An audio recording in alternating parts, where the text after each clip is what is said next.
Hi friends, எல்லாம் நல்லா இருக்கீங்களா? சண்டே நாளே நான்வெஜ் தான். இன்றைக்கி நம்ம வீட்டில் பாருங்கள், ஃபிஷ் வாங்கியிருக்கோம். சங்கரா மீன் தான் வாங்கியிருக்கோம். ரொம்ப பெரிய மீனும் இல்லை, ரொம்ப சின்ன மீனும் இல்லை, ஒரு மீடியம் சைஸான மீன் தான். 200 வாங்கிட்டு வந்தாங்க.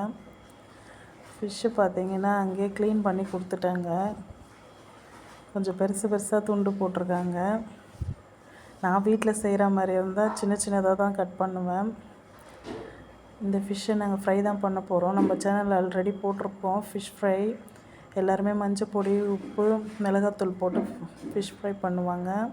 நம்ம அது கூட சேர்த்து தக்காளி பழம், புளி தண்ணி, கருவேப்பிலை, பூண்டு, மிளகுத்தூள் இதெல்லாம் சேர்த்து நம்ம ஃபிஷ் ஃப்ரை பண்ணுவோம். அது செம்ம சூப்பராக இருக்கும். டேஸ்ட் வைஸும் சூப்பராக இருக்கும், ஸ்மெல்லும் சூப்பராக இருக்கும். நீங்கள் ட்ரை பண்ணி பாருங்கள். அந்த மாதிரி தான் இதை நம்ம ஃப்ரை பண்ண போகிறோம் இன்றைக்கி. பசங்கள்லாம் அந்த மாதிரி ஃப்ரை பண்ணால் நல்லா சாப்பிடுவாங்க. நம்ம சேனல் பிடிச்சிருந்தா சப்ஸ்கிரைப் பண்ணுங்கள், கமெண்ட் பண்ணுங்கள், ஷேர் பண்ணுங்கள்.